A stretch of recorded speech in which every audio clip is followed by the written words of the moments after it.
¿Qué tal? Muy buenas noches. El canal de Movimiento Característica. Esta nueva edición, bueno, Jaime Lastra, quien es obrero de la construcción, además de un luchador social de la zona populosa de Huaycán, militante también del Movimiento Nacional Renovemos. Con él charlaremos acerca de la coyuntura, haremos un balance y algunas perspectivas de cara a lo que se viene, ¿no? Lo que se ha denominado la tercera toma de Lima. Bienvenido, compañero Jaime. Muy buenas noches, compañero Ricardo.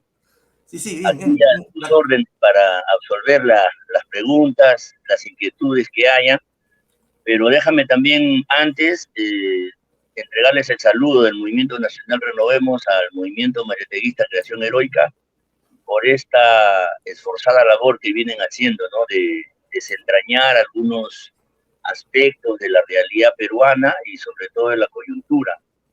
Y de esa forma coadyuvan enormemente a una mayor claridad para que el movimiento popular pueda tener éxito en sus luchas.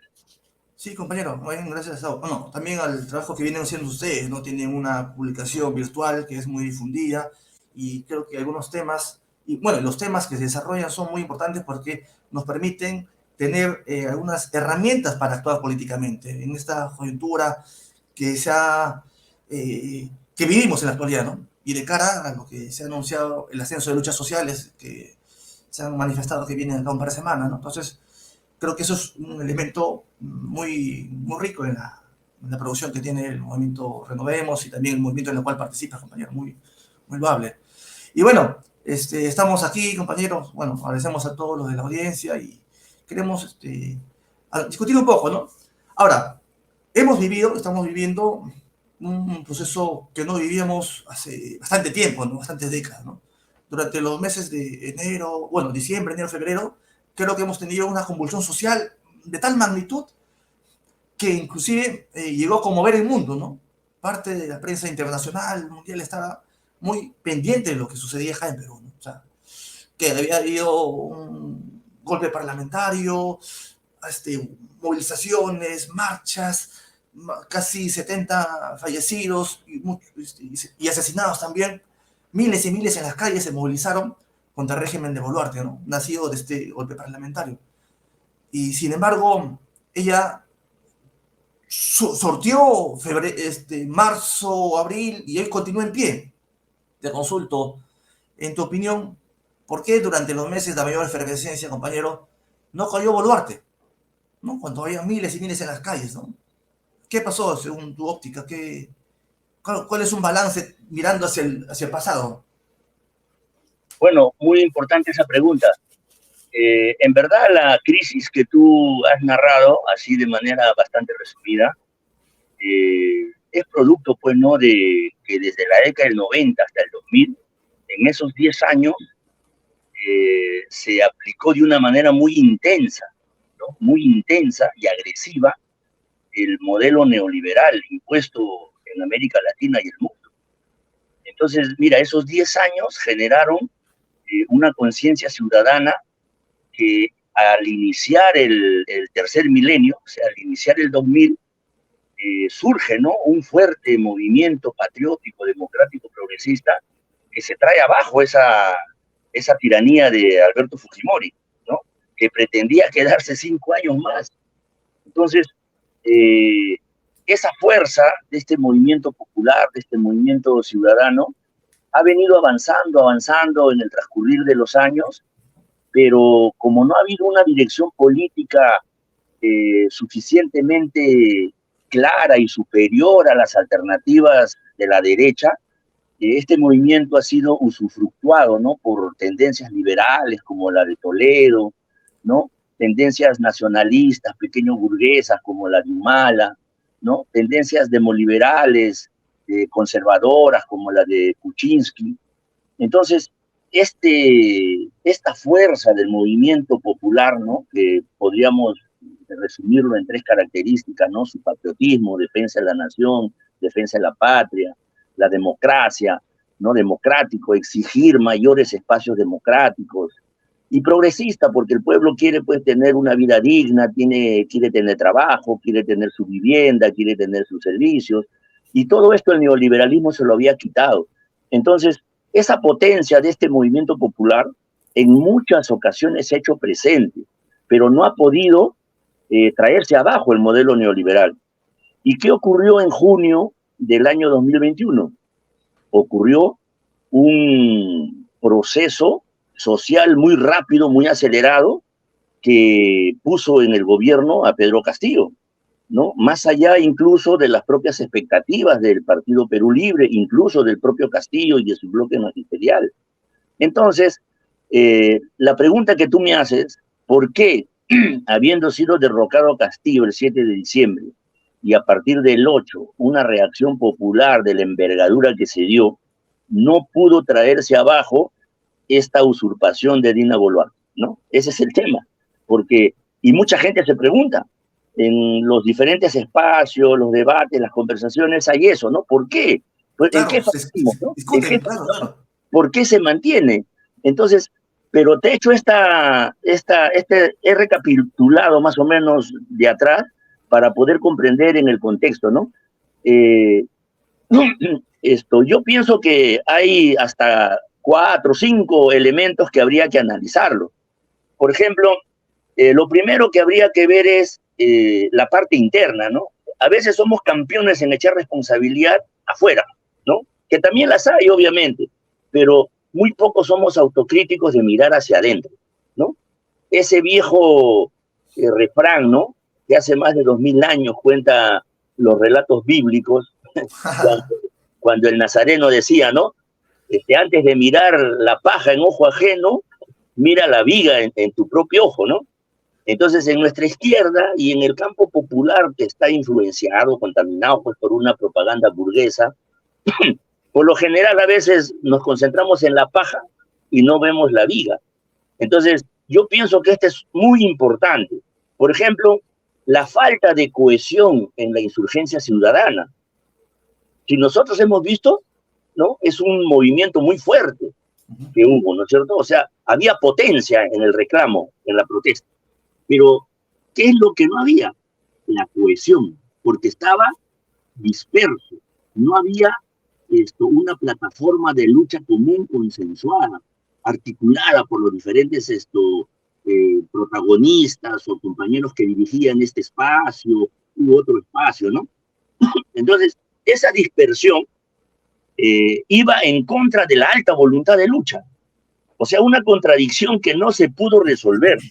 No se pudo resolver en ese periodo, ¿no? Y claro, las cosas también ocurrieron de una manera muy intempestiva, pues, ¿no? Porque ¿quién se esperaba en el movimiento popular que el compañero presidente Pedro Castillo se atreviera, pues, ¿no? A dar un mensaje como el que dio, ¿no? Claro. Y cuando yo le escuché su mensaje, por ejemplo, te confieso, que pensé, Mensaje de broma.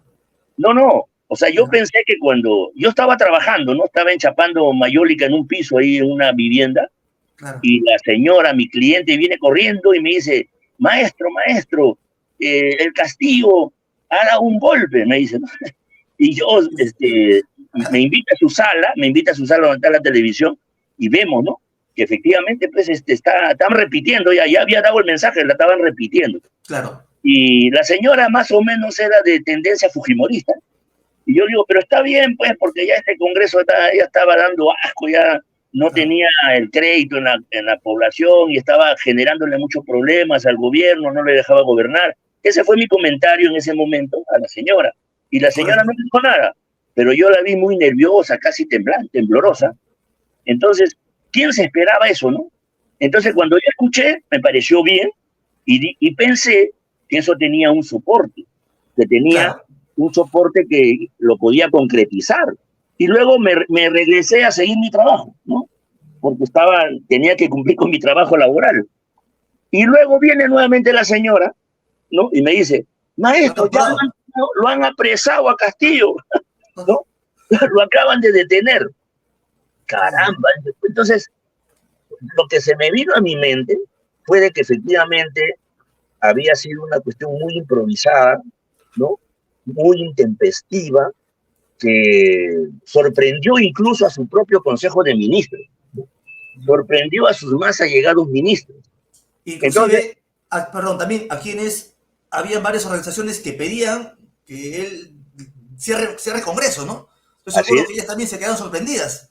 así es, Claro, porque, no, pero mira, en noviembre, no me recuerdo la fecha exactamente, pero creo que fue el 20 de noviembre, que el gobierno promovió una movilización social en respaldo al presidente Castillo, que era correcto hacerlo. Más bien yo veía con mucha timidez que el gobierno no movilizara a la gente, que el gobierno no llenara la plaza de armas como lo hacía Alan García en el 85, ¿no? claro. Cuando llenaba la plaza de armas y se daba sus balconazos a Alan García, ¿no? Entonces yo decía, ¿por qué Castillo no llena esa plaza de armas, no convoca a la ciudadanía y le da fuerza, ¿no? Una base social más efectiva a su gobierno? Entonces, bueno, lo cierto es que Castillo dio ese mensaje, fue de una manera intempestiva, por lo menos para quienes no estábamos muy cerca a su gobierno, no teníamos una articulación directa, ¿no? Con la tarea gubernamental. Y me parece que eso le sorprendió a muchos porque sus ministros comenzaron a renunciar así como un bloque de ludo que se cae rápidamente, ¿no? De dominó, perdón, que Sí. se cae rápidamente, ¿no? Entonces, eso me hizo pensar de que no había una cohesión en su propio gobierno para dar esa medida y esa misma cohesión, mejor dicho, falta de cohesión, he notado en la reacción, ¿no? En defender ese gobierno. Porque si estábamos defendiendo al gobierno para que no lo vaquen, ¿no? Estábamos defendiendo al gobierno contra el boicot, defendiendo en el sentido que es un voto popular, es una necesidad del pueblo de hacer cambios, pero también críticos, ¿no? Esto sobre su actitud vacilante, que se moderaba, se encuadraba dentro de la política neoliberal, no encontraba un espacio para arremeter contra eso.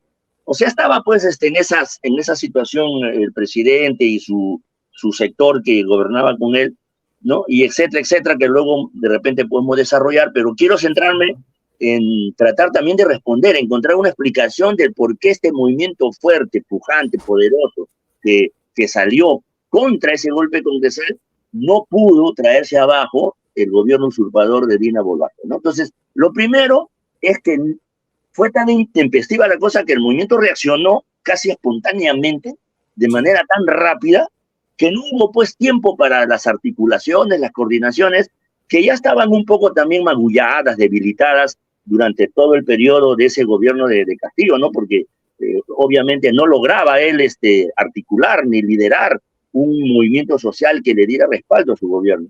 Entonces, en esas condiciones es que agarra esto. Y este movimiento tiene esas debilidades y hay una ausencia de voluntad de aplicar la política del Frente Único, porque claro, yo me pude explicar todo diciembre, ¿no? Pero ya en enero, febrero, ya hay un tiempo que la experiencia me tiene que decir, oye, esto no puede continuar así, tenemos que articularnos, tenemos que superar esto, ¿no? Tampoco es una justificación que me hayan agarrado de improviso, ¿no? Eso tiene su tiempo, pero después tenía que revertirse. Y no se revirtió porque no se aplicó una política de Frente Único de manera sincera, de manera genuina, porque algunos querían simplemente el retorno porque perdía un posesionamiento, ¿no? Que es natural y comprensible que luche por eso también, nadie lo está, yo no lo estoy criticando de una manera peyorativa, ¿no? Sino que era una reacción natural también de ellos, ¿no? Despojarlos del gobierno por el cual habían sido elegidos, o sea, resultaba pues una actitud que no se podía consentir, tolerar, y entonces había que rechazarla, y había que exigir volver al estatus, ¿no? Anterior, ¿no? Pero también había posiciones de compañeros que decían, ya está bien que le haya ocurrido porque era muy vacilante, ya se había derechizado, ya se había comprometido con la huella, ya se había comprometido con la CONFIEC, no lo bajaba al presidente del BCR, ¿no? Claro. No cambiaba un ministro de Economía siquiera progresista como lo era Pedro Frank, que lo sacaron por presiones de la clase dominante y puso otro que era mucho más pues lento en reaccionar que Creo Frank. que ministro Graham, ¿no? Graham. Ajá, ¿no? Entonces, todo eso en un sector de la izquierda dio un malestar. Y cuando se dio eso, ellos también salieron contra el Congreso, pero ya no con la misma fuerza que los que salían, digamos, en la comprensión o en el entendimiento de que su directa relación con el gobierno y las promesas que había hecho Castillo a esos sectores, ¿no? Se caía, pues, ¿no? Entonces podemos decir que habían consignas separadas, algo así. Claro, había una dispersión, no había una cohesión en la plataforma de lucha común. Entonces, esto no pudo ser revertido en la semana siguiente, sino más bien se profundizó, porque los compañeros que pedían la inmediata restitución del presidente, llamaban traidores, ¿no? A los, a los Claro. compañeros que no veían eso con mucho agrado, pues, ¿no? Porque también le echaban la culpa a Castillo, ¿cómo haces una cosa que no va a resultar? Encima que has estado en un gobierno que has tenido vacilaciones, te has derechizado. O sea, había un problema de ese tipo, ¿eh? Eso es que no hay cohesión, pues. Eso indica que no hay cohesión programática, ni siquiera en lo inmediato, en lo concreto, ¿no? Y de la otra parte le devolvían el vuelto, pues, ¿no? A quienes le decían traidores, ah, tú eres un puestista, tú quieres que regrese Castillo porque te ha dado chamba, porque estabas trabajando, etcétera, etcétera. O sea, en vez de resolver esa falta de cohesión con una política de frente único, sincera, genuina, que defiende el voto popular, que defienda la viabilidad del cambio que exige el país, ¿no? Nos hemos enfrascado, me incluyo incluso, aunque no tengo mucho pecado que confesar en ese aspecto, pero me incluyo también, porque de una u otra manera somos parte de toda esta dinámica, ¿no? Entonces, Claro, no porque a permitió... todos nos cogió de Claro, sorpresa, entonces, ¿no? Claro. entonces eso es el primer factor que yo veo por qué el gobierno de Dina Boluarte se sale con la suya, ¿no? El segundo es que la ofensiva neoliberal también no hay que subestimarla. O sea, la ofensiva neoliberal actuó con mucha ventaja, porque el intento de golpe fallido de Castillo, que era una acción legítima ante la exigencia de la ciudadanía, ¿no? Yo aquí, por ejemplo, hago un paréntesis, yo no estoy de acuerdo con muchos que ahora tratan de decir que Castillo no hizo lo que quiso hacer o no pretendía siquiera hacer lo que se iba a dar con su mensaje, ¿no? Pienso que esa es una actitud errada, ¿no? O sea, yo pienso que fue un acto legítimo de Castillo. El problema es que no tenía la fuerza material para concretizar ese acto, porque si hubiera tenido esa fuerza material, ahorita estaríamos en otras circunstancias, ¿no? Pero yo no condeno a Castillo por haber dado ese mensaje, por haber pretendido, ¿no? Hacer lo que decía en su mensaje. Ahora, Si no le critico, porque no había, pues, trabajado lo suficientemente, ¿no? La base material, la fuerza material para... ahora una ¿no? chiquita, a ver, ahí al respecto, en la defensa legal de Castillo, algo breve, ¿no? Para no desviarnos. Ha dicho, bueno, la primera etapa de que él, al leer el mensaje, le dieron un brebaje. Le dieron un brebaje y él quedó medio aturdido y no sabía lo que leía. Eso fue la primera defensa legal. La Sí, segunda defensa era de que él fue amenazado de muerte. Su familia fue sí. amenazada de muerte y se vio obligado a leer, porque si no atentaban contra su familia, sus hijas, correcto. La defensa legal lo ha dicho. Ahora, el reciente abogado que renunció, Guillermo Olivera, ha manifestado de que simplemente era un papel como cualquiera lee un papel, le da una carta, un papel, ¿no? O sea, y por lo tanto no tiene por qué ser sancionado por el papel. Esa ha sido la defensa legal que se ha manejado en el foro interno.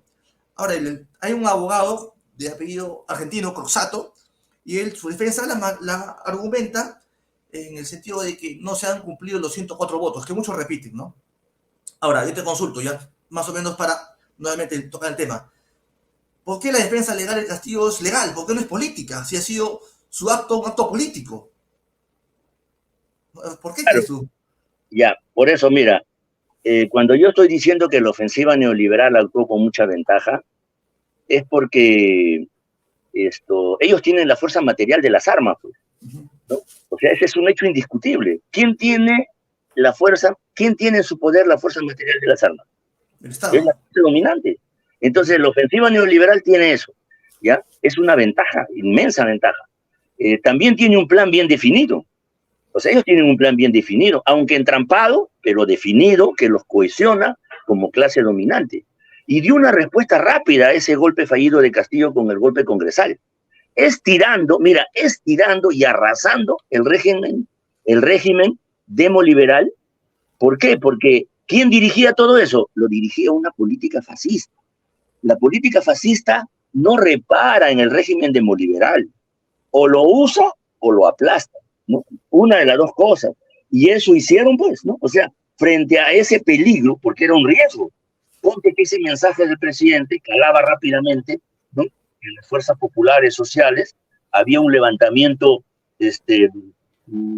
con menos limitaciones que el que hubo, hubiera habido una cierta neutralidad de las Fuerzas Armadas para reaccionar, entonces de repente la situación hubiera sido otra, ¿no? Pero estamos ya haciendo una especulación con los hechos consumados. Entonces, el tema de Castillo fue un acto político y por lo tanto se tiene que encarar políticamente. Ahora, yo entiendo la defensa jurídica, ¿no? La defensa jurídica, básicamente, en el aspecto penal principalmente, tiene que ser atenuar, ¿no? Atenuar los hechos supuestamente delictivos, ¿no? ¿Ya? Entonces, en ese sentido se le puede entender que estaba drogado, etcétera, pero todo eso es una tontería, porque en vez de favorecer la indignación del pueblo, en vez de favorecer la imagen del propio Castillo, ¿no? Como un presidente legítimo y legalmente puesto por la voluntad popular, prácticamente lo deteriora, ¿no? Lo daña, porque tenemos a una persona que hizo un acto legítimo que el pueblo demanda hasta ahora, ¿no? Como que lo hizo drogado, como que lo hizo porque lo amenazaron, ¿no? Como lo hizo porque tenía miedo de ir preso por las denuncias o carpetas de corrupción. O sea, toda una teoría totalmente fuera de la realidad, ¿no? Entonces, luego se ha visto de que en una entrevista que dio Castillo, ¿no? Él dio una entrevista. Claramente él dice, no, acá el único responsable soy yo, dice, acá no me la pongan a Chávez, ni a Aníbal, ni a otro. Yo he sido responsable. Pero obviamente que eso no es tarea de una sola persona. Pues. Yo pienso de que ahí ha habido, pues, ¿no? Una facción que ha estado dándole sostenibilidad política a Castillo en las circunstancias difíciles de dispersión, de desunión, de rompimiento de su confluencia, de su bancada, ¿no? Y ellos decidieron hacer lo que hicieron, ¿no? Y fallaron, pues, ¿no? Entonces, eso no podemos condenarlo por lo legítimo que significa, sino debemos criticarlo por las desventajas, la falta de mayor preparación, etcétera, etcétera, ya en un contexto de análisis y balance más pormenorizado, ¿no? Pero tu pregunta era en función del por qué no cayó Dina, con esta fuerza de la resistencia popular que hubo, digamos, inmediatamente fue derrocado Castillo, ¿no? Entonces yo ya te he puesto una, que es la cuestión interna, que es la falta de cohesión, la falta de una definición programática concreta, inmediata, frente a esa situación. No hubo una cosa así, ¿no? Y no se aplicó una política de frente único y cada quien pues tenía sus propias pretensiones, muy legítimas, muy comprensibles, pero eso no ayuda a enfrentar a una tiranía que tiene toda la intención de instalarse para no moverse, ¿no? Entonces, eso es uno. Lo otro, te decía que la ventaja con que actuó la ofensiva neoliberal, ellos tenían ventaja, la fuerza material de las armas, estaban más cohesionados, más definidos. Esto ya lo venían haciendo durante todo el tiempo de boicot al gobierno de Castillo. O sea, esa era una ventaja que ellos tenían, ¿no? Y lo otro que yo podría indicar aquí es la intervención, pues, del imperialismo norteamericano. O sea, el imperialismo norteamericano, desde que Castillo cometió el error de abrir la Carta Democrática de la OEA, ¿no? Y tratar de sujetarse, así como ocurrió en el caso de Bolivia, ¿no? Evo que pensaba que le iban a consentir las elecciones y dijeron que no, que esas elecciones eran chuecas y eso favoreció al golpe que le dieron a Evo, ¿no?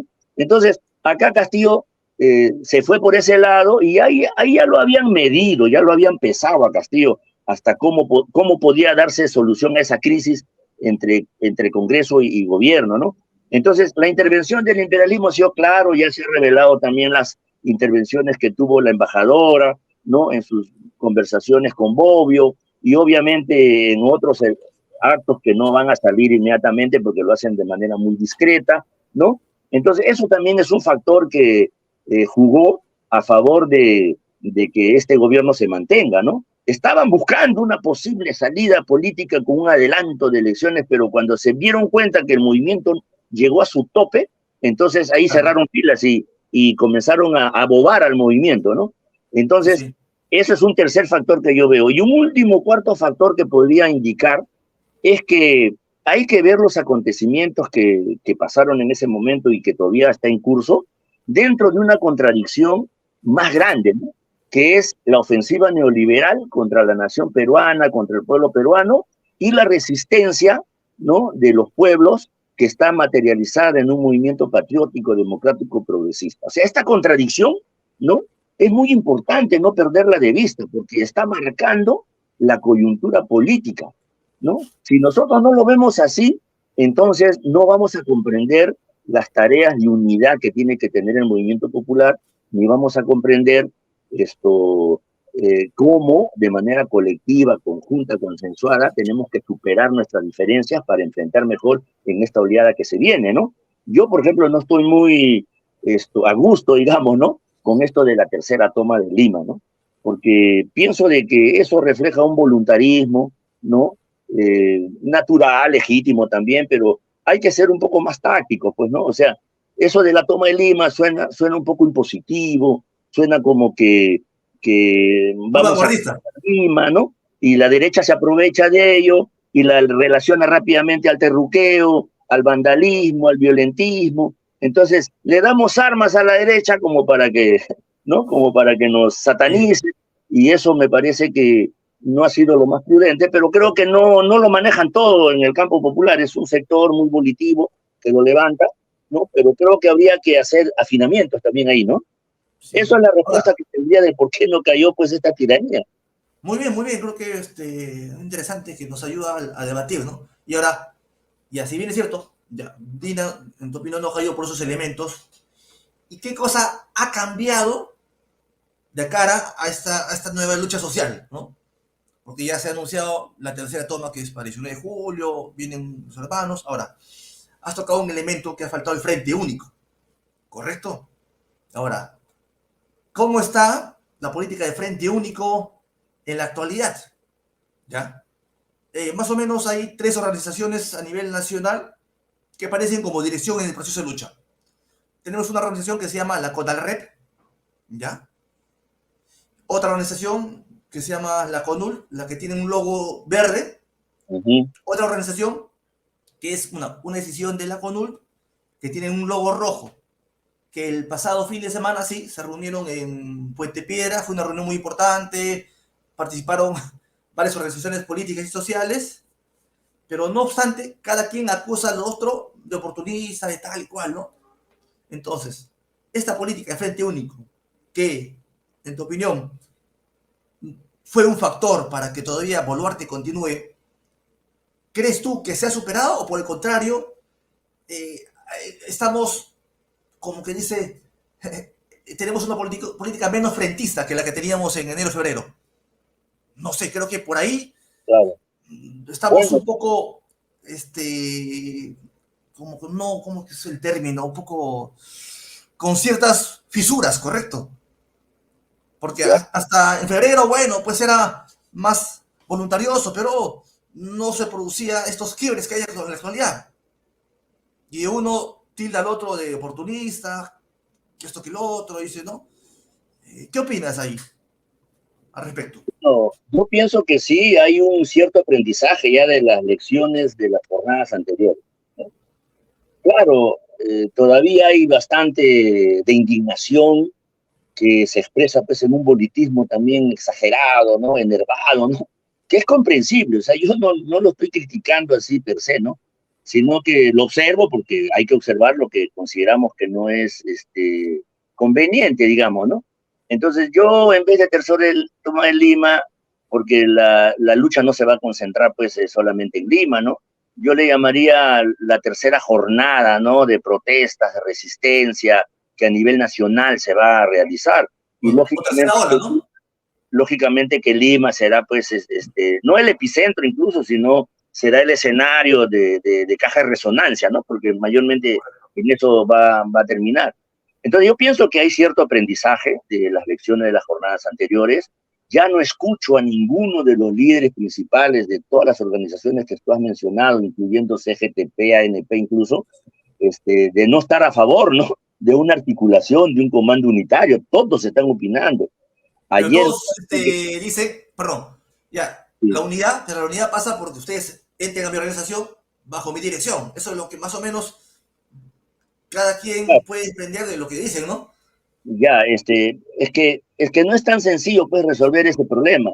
Entonces, pero lo importante es que ya todos reconocen, nadie se da la ínfula de creer que por sí solo va a traerse abajo la tiranía. O sea, eso ya está clarísimo, ¿no? Si en las primeras jornadas o las jornadas anteriores había esa ilusión, ¿no? De que ellos solos iban a estar adelante, iban a jalar al resto, iban a tirarse abajo, iban a reponer al presidente, ¿no? Y, o sea, esa situación ya no existe. O sea, son conscientes que por sí solos no se va a dar. ¿Por qué? Por una sencilla razón. ¿Recuerdas tú que en el Congreso, Fuerza Popular cambia su táctica y dice, adelanto de elecciones para el 23, ya no para el 24?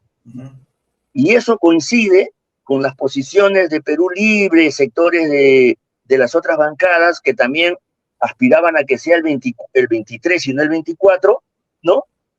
Pero que vaya agarrado con el tema del referéndum por la Asamblea Constituyente.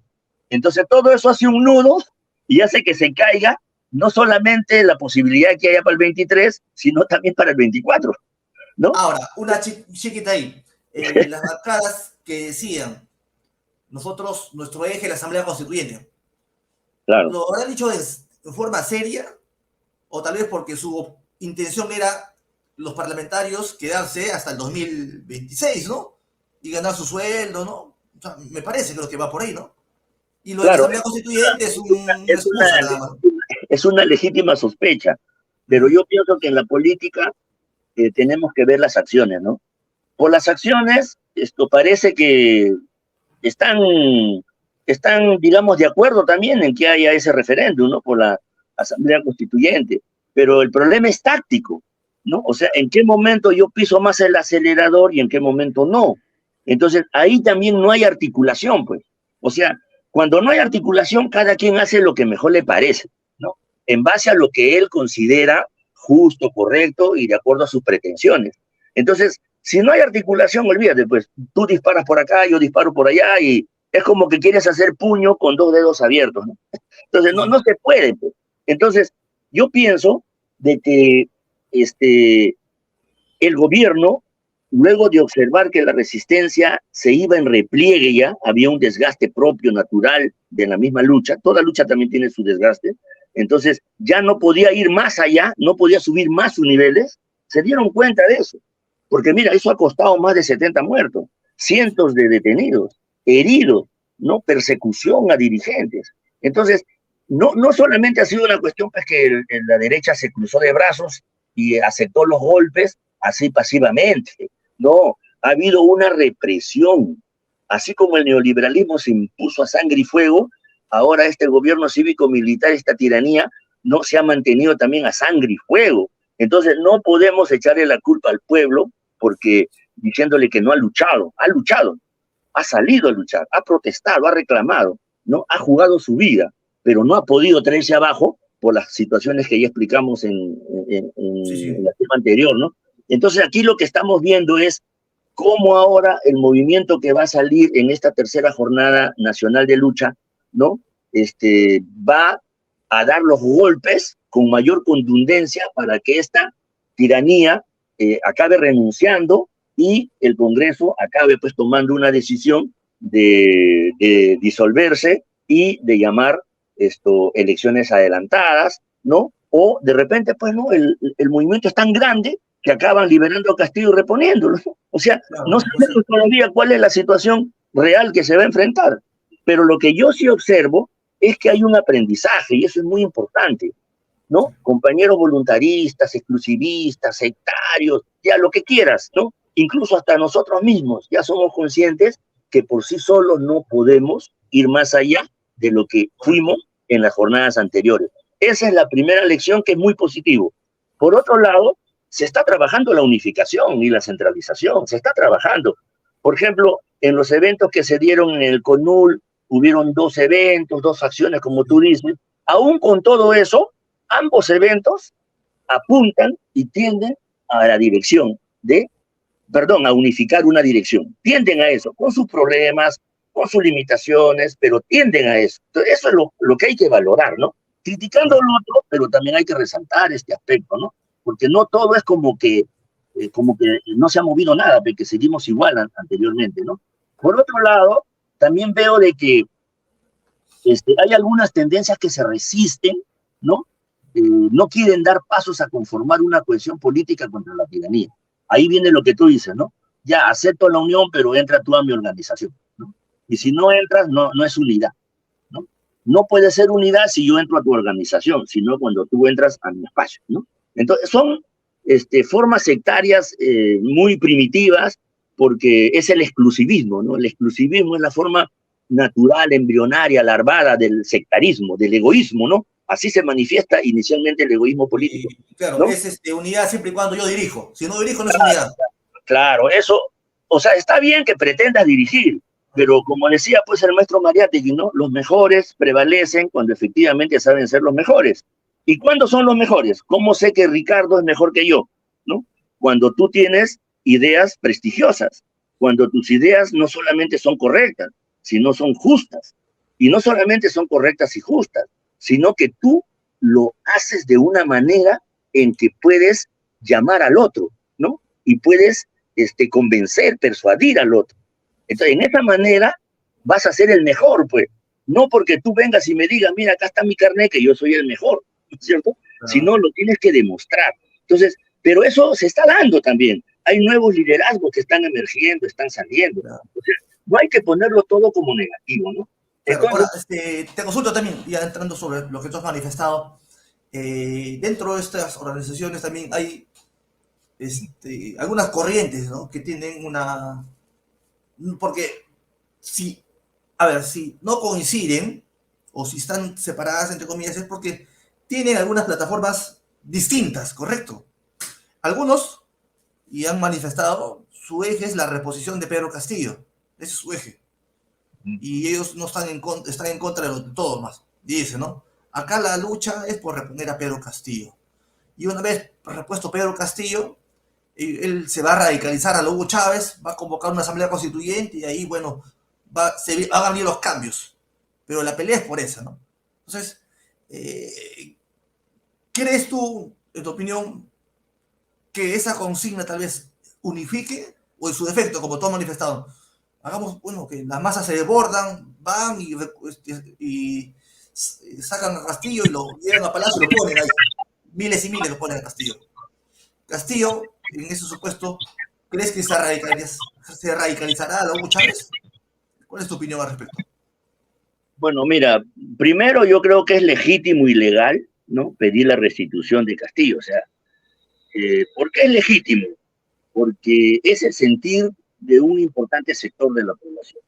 No digo que sea la mayoría, no lo puedo medir, ¿no? Con un termómetro no lo puedo medir, pero veo de que es una consigna que sí se agita, sí se pide, ¿no? Entonces yo no puedo descalificar a mi compañero de lucha, ¿no? Tengo que entenderlo, tengo que comprenderlo. Entonces pienso que es legítimo, ¿no? Y yo también digo, ¿no? O sea, yo no lo he sacado a Castillo. Yo que voté por Castillo, yo no lo he sacado. O sea, si yo veo que un gobierno no cumple, entonces yo lo saco, pues pido su revocatoria, qué sé yo, ¿no?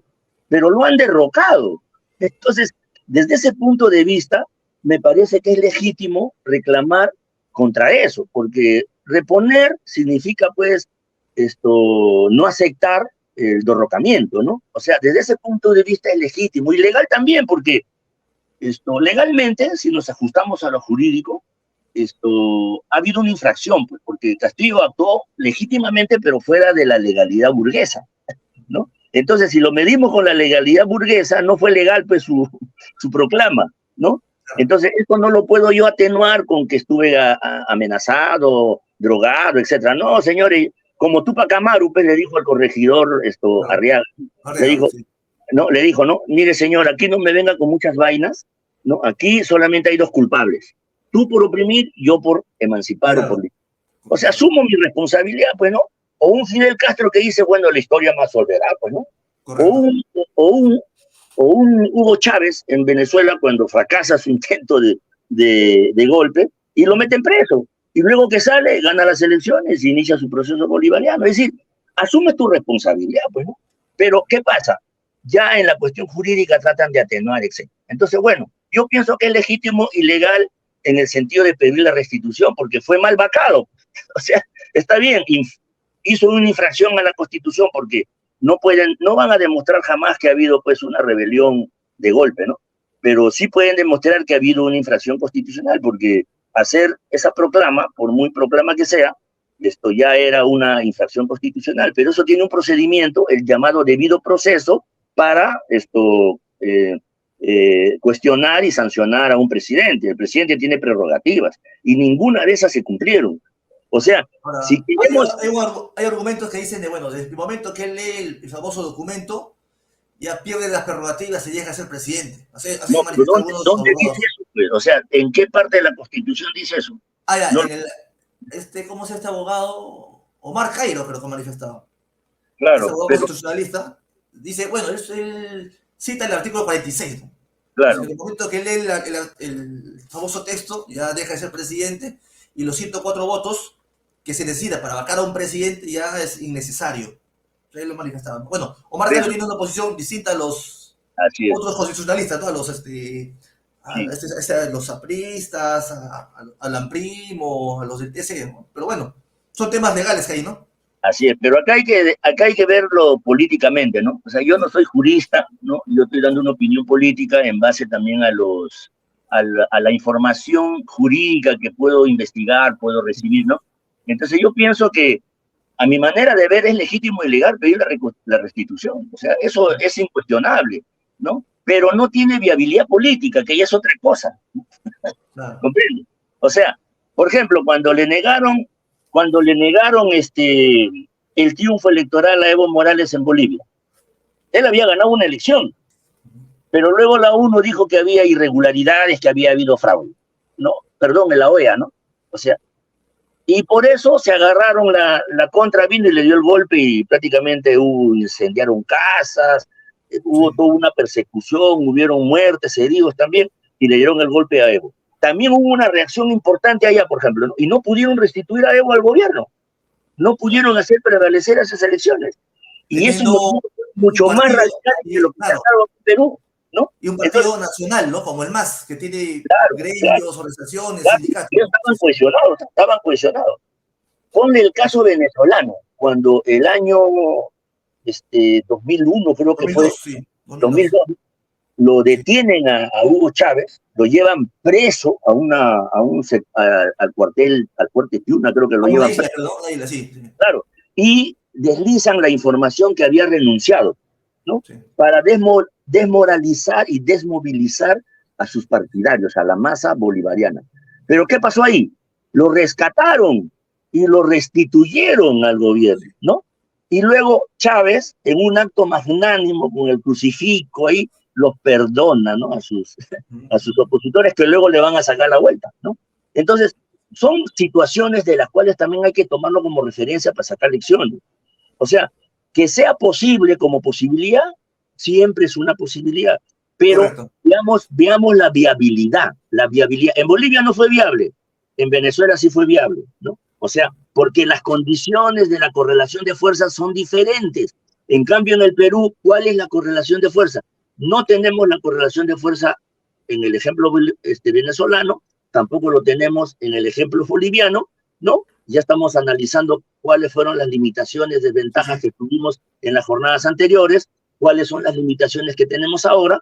Entonces, el tema de la viabilidad política es el tema. La derecha no te va a aceptar soltar a Castillo, ni te va a Ah, aceptar claro que detener a no. Castillo. Si Claro que te va no. a aceptar alguna transacción, será una cosa diferente, como el adelanto de elecciones, siempre que ellos tengan el sartén por el mango, ¿no? Y que Sí, sí. ellos crean que lo controlan en todo caso, ¿no? Entonces, van a haber transacciones que en el choque de estas dos fuerzas, la ofensiva neoliberal por un lado y la resistencia popular por otro lado, ese choque, ese equiparamiento de fuerza va a determinar una salida.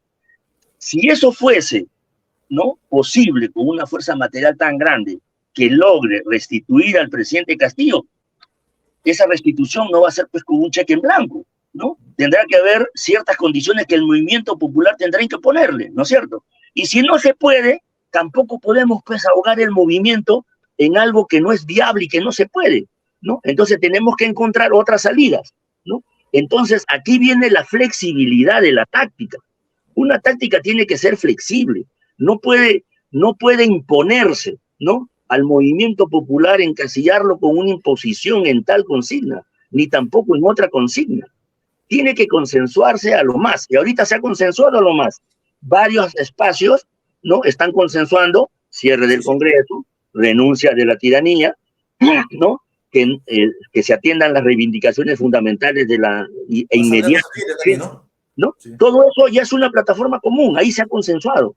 Donde sí, no hay consenso, son los puntos que unifican, ¿correcto? Sí. Claro, en esas dos no hay, pero el adelanto de elecciones, sea con Castillo restituido o sea sin Castillo restituido, también es una posibilidad.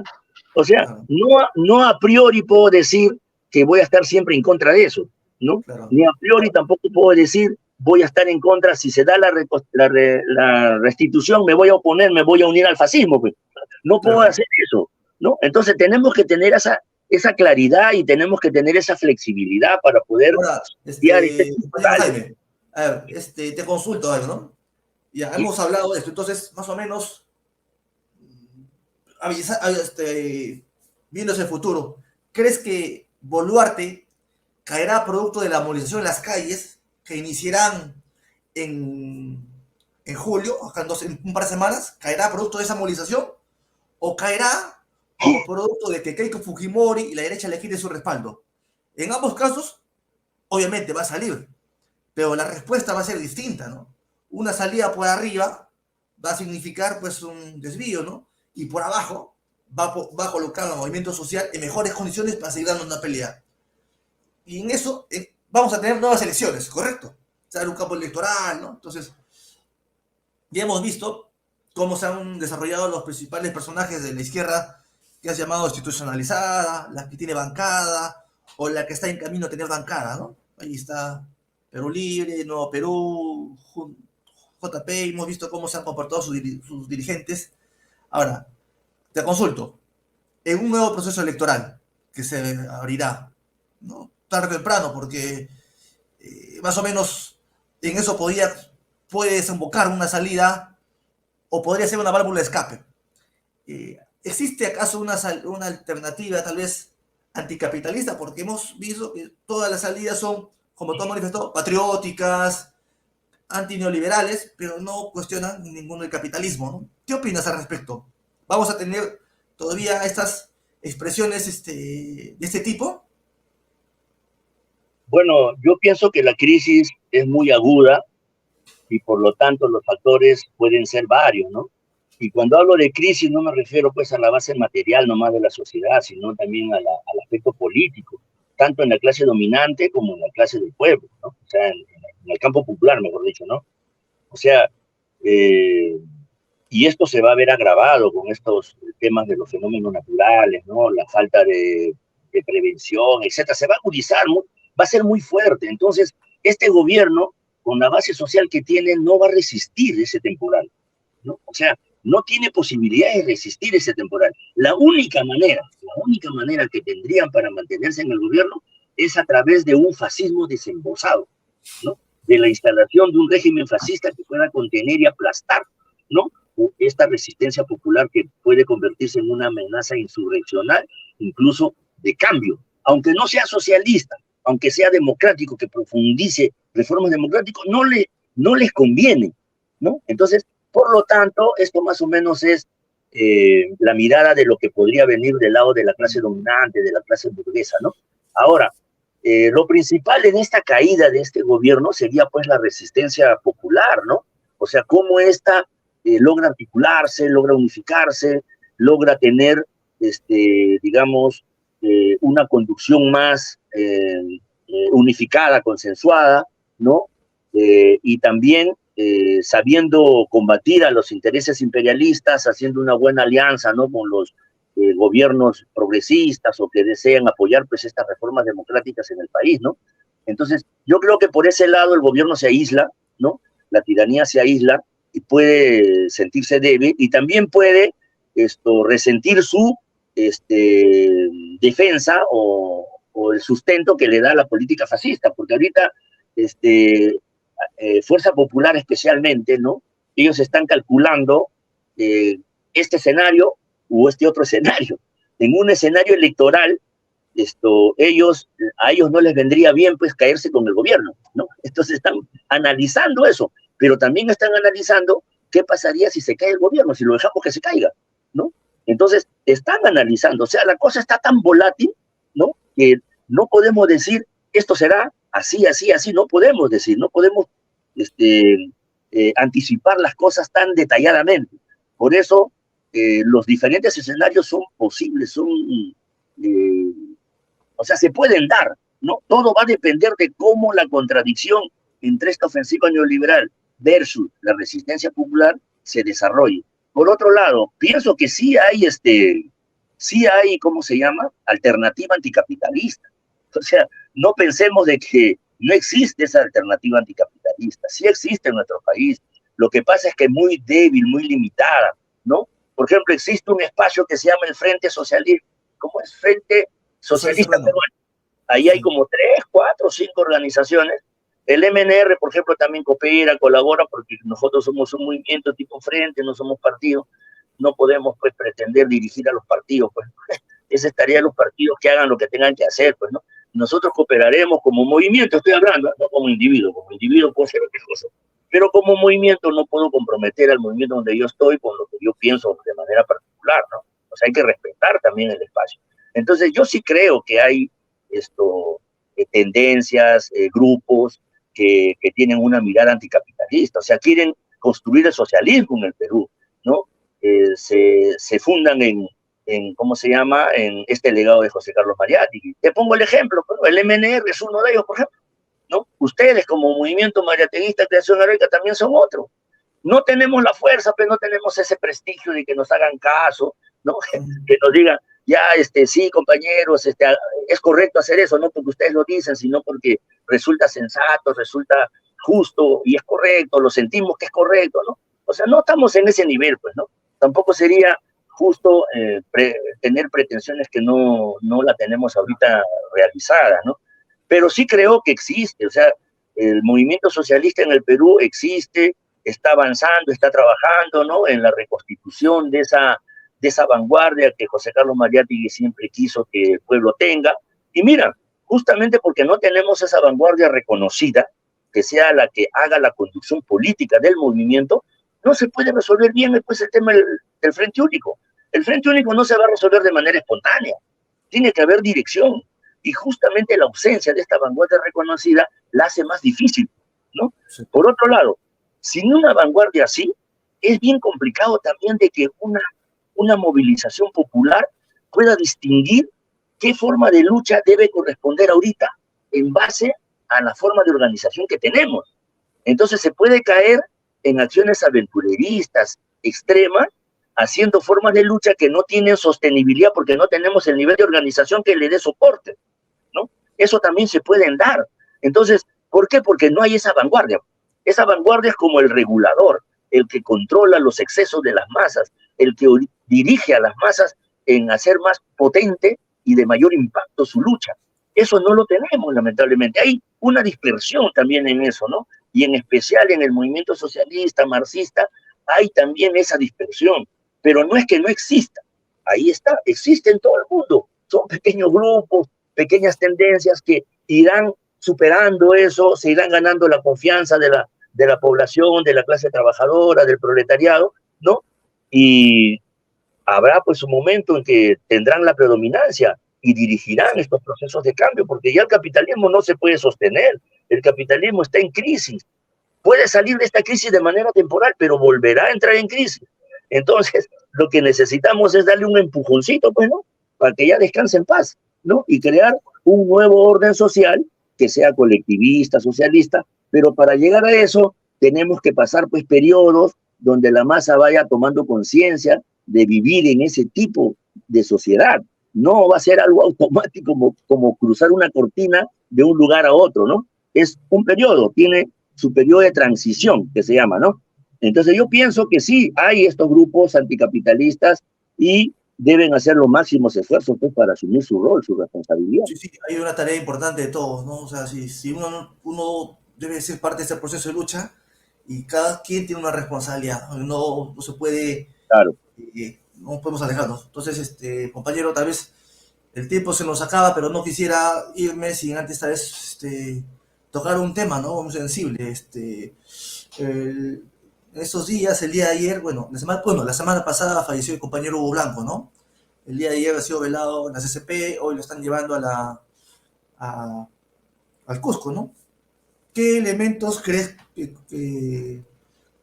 qué elementos consideras que debemos valorar o apreciar en el compañero Blanco, ¿no? Porque él ha tenido aspectos importantes en su vida, ¿no? O sea, tal vez una pequeña reflexión, compañero.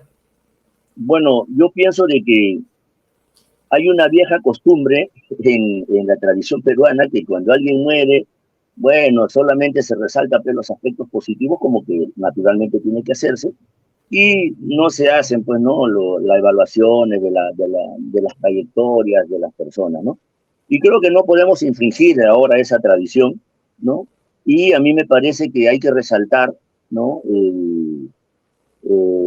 La esencia de un luchador social, ¿no? O sea, Hugo Blanco, más allá que coincidamos o no con su aspecto doctrinario, programático, etcétera, que es un tema de debate y es natural que haya debate, no puede llevarnos a la mezquindad, ¿no? De reconocer el papel importante que tuvo en los levantamientos campesinos la reforma agraria, no en el sentido como lo hizo, por ejemplo, el gobierno militar, ¿no?